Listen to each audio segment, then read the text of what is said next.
Bonsoir madame, bonsoir monsieur. Notre émission Compliment d'enquête a posé aujourd'hui ses caméras à Marennes. Marennes, capitale de l'huître.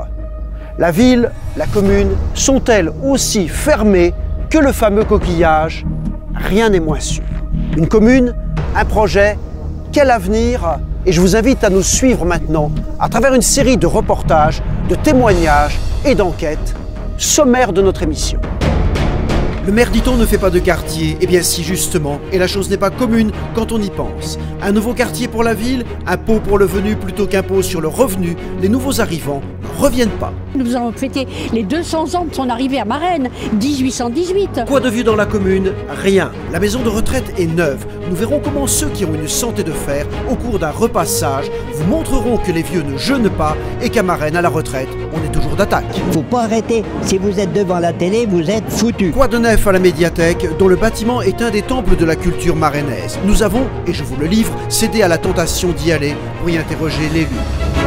Il y a des ponts culturels qui enjambent l'Atlantique jusqu'à Caraquet et la belle province, la francophonie au cœur de Marennes. Pour une petite ville comme ça, je trouve que c'est assez remarquable ce qu'ils font d'ailleurs. Que la fête commence et ça part au pas de course autour de l'huître. Ensuite, nous mettrons les voiles avec les vieux gréments. C'est pas l'heure de l'acquis pour les organisateurs. Une soirée franco de port, c'est en direct sur Chenal+. Nous, on essaye de garder ce côté familial. Nous avons tenté de retrouver le maire supérieur qui court non-stop. Serais-je l'heureux élu qui y parviendra? Une course jusqu'au marché, jusqu'aux marches du pouvoir. Comment et où le rencontrer? Demandez sa secrétaire et prendre tout simplement un rendez-vous.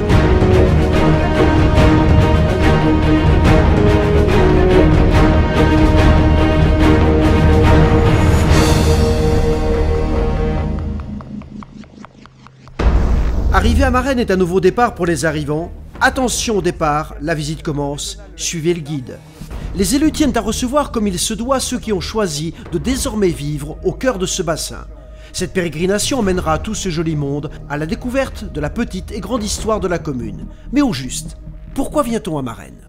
On sent qu'il y a une volonté d'améliorer l'environnement de cette ville. Il impulse des trucs, ça plaît pas à tout le monde, mais moi personnellement pour l'instant j'ai pas d'a priori contre lui. Et jusqu'où le maire est-il prêt à accueillir des gens? Peut-être de nouveaux quartiers vont éclore. Alors le maire il a dit, il va y avoir le nouveau quartier. Alors Philippe Moinet, la vérité, c'est quoi la marquina? Alors le projet, c'est un écoquartier sur une zone de 16 hectares. L'on va construire en plusieurs tranches. Ce que veut dire écoquartier, c'est faire des lotissements différemment. Avec des espaces verts, on ne gaspille pas le foncier, en sachant qu'on a un label écoquartier au niveau de la région. Alors cette année, nous allons commencer la première tranche avec un potentiel de 60 logements, dont 30% de logements sociaux. L'intérêt de ce projet, c'est de maintenir des prix de terrain bas, notamment pour les jeunes ménages, pour les gens qui ont peu de moyens, et permettre ainsi l'installation de ces personnes sur la commune, plutôt que de les voir partir sur les communes où le foncier est moins important en termes de coûts. Allez, on est sur le marché de Marennes, allons-y, les beaux légumes, les produits locaux, les fonds de terroir, les jolies commerçantes, on en profite, 10 à la douzaine. Alors Julien, ça bosse? On travaille activement sur le marché, l'idée c'est de travailler sur d'autres parties de la commune, de Marennes, parce qu'il n'y a pas que le marché. Mais le marché est ouvert toute l'année et tous les commerçants qu'on a là sont quand même réputés, on a beaucoup de producteurs, revendeurs. Donc ça, c'est une plus-value aussi, c'est ce qui est recherché aujourd'hui. Alors on va dire que Marennes ne se referme pas comme une huître, mais en train de s'ouvrir alors. Exactement, et on espère trouver une perle. Avec son centre-ville refait à neuf et son marché, alors effectivement, on peut dire que Marennes ne se referme pas comme une huître. En termes de perles, voilà un client franc du collier. Je connais pratiquement toutes les vendeuses, mais il y en a une particulièrement que j'aime bien, ma petite Annick. Et vous n'en saurez pas plus, passons à autre chose. Au fil de l'eau, allons vers le port. La saison est intense pour le comité des fêtes. Des fêtes, c'est une victoire. Alors? On fait des soirées nocturnes tous les samedis de l'été. C'est-à-dire que tous les samedis, il y a quelque chose à la capitainerie. On fait une manifestation avec de la musique, on fait de la restauration, voilà. On anime le port. J'apprécie ce côté un peu familial, un peu bon enfant. Non, c'est vraiment un endroit qui me correspond. C'est ce qu'on essaye de faire, hein, c'est-à-dire avoir le juste milieu entre une ville balnéaire où la population devient trop importante l'été par rapport aux infrastructures. Vous voyez, le cadre ici est un cadre souvent mis en valeur. Nous, on essaye de garder ce côté familial. On dit que le maire lui-même commence à être un vieux gréement, est-ce que c'est vrai? Vieux, sûrement pas. Nous voici maintenant réunis en ce temple de la culture, en compagnie de Sœur Claude Ballotto, l'heureuse élue, et je pose cette question: qu'est-ce que la médiathèque? C'est un équipement municipal, nous en sommes très fiers. Nous avons des abonnés pour emprunter des documents quels qu'ils soient, mais la médiathèque, ce sont surtout tous les usagers qui peuvent rentrer dans l'espace presse, s'asseoir, prendre un journal, le lire, revenir, visiter une exposition, assister à une conférence. C'est un véritable lieu de vie. Ça va être quoi le développement de la médiathèque, les projets qui vont fleurir?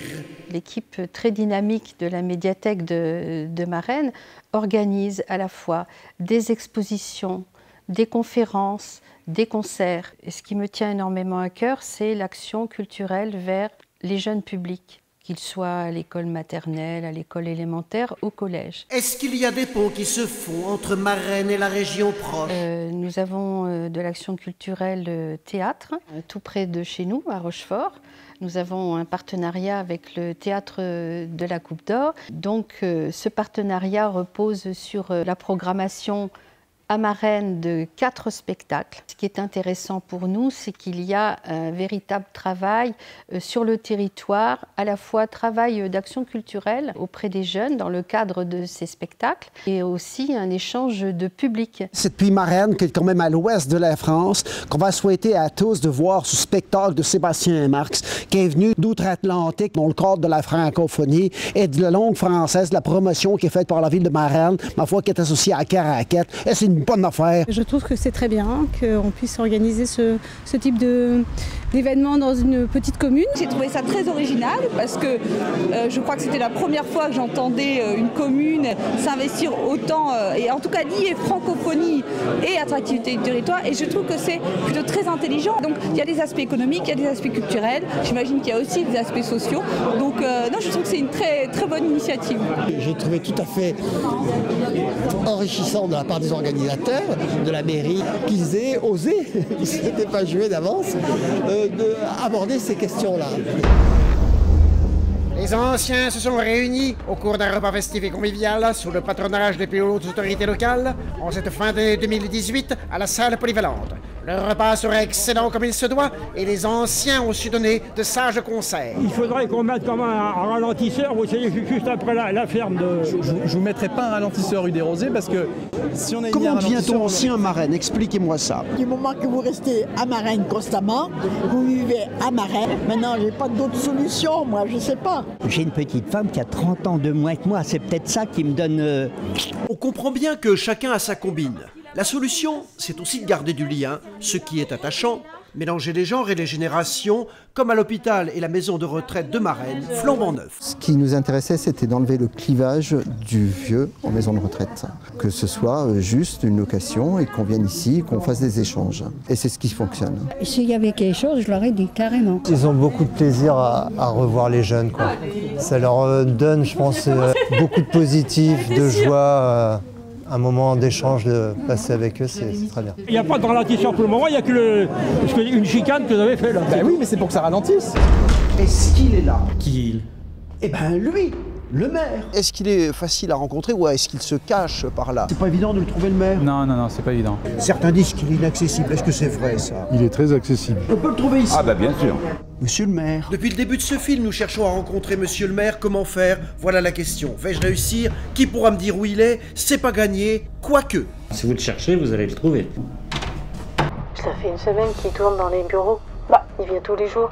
Il n'a qu'à voir la secrétaire de Monsieur le maire, il aura tout de suite un rendez-vous. Oui. Mais vous pouvez prendre un rendez-vous, c'est tout à fait possible. Comme il est partout, j'arrive à le voir nulle part. Il faut voir avec sa secrétaire, au premier étage. Et prendre tout simplement un rendez-vous. Vous pensez que ça va marcher? À tous les coups, ça marche. Je cherche Michael Vallée, le maire. Vous l'auriez vu par hasard? Non, je ne l'ai pas vu, mais je crois savoir qu'il est à Hiersbrouage. On est parti à Brouage. Suivez-moi.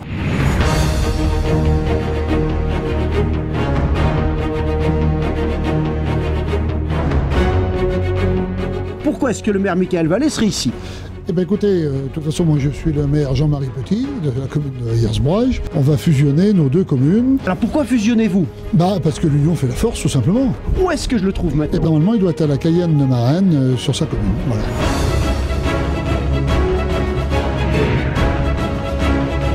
On a couru après vous bien des fois, essayant de vous attraper. Le maire n'est pas facile à joindre, dit-on. Comment fait-on pour vous retrouver? Vous avez décroché le téléphone pour prendre un rendez-vous au secrétariat du maire. C'est peut-être par là qu'on aurait dû commencer. Vous avez beaucoup couru, mais pas dans la bonne direction. Et finalement, on peut aussi bien aller voir quelqu'un de la mairie, un conseiller municipal. On n'a pas forcément besoin de passer par le bon Dieu, on peut aussi passer par ses seins.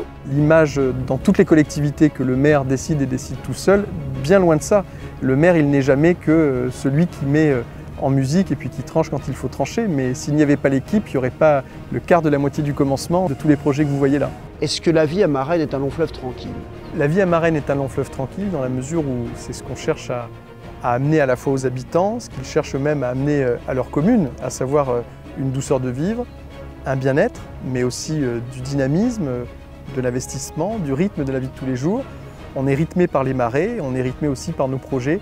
Et ce qui est intéressant, c'est que comme pour le Chenin de la Cayenne, ça ne s'arrête jamais en fait. Et pour conclure, je crois qu'on peut souhaiter aux Marrainais d'être en 2019 et pour les années qui viennent, toujours à l'image de leur ville et de souhaiter une bonne année à Marennes.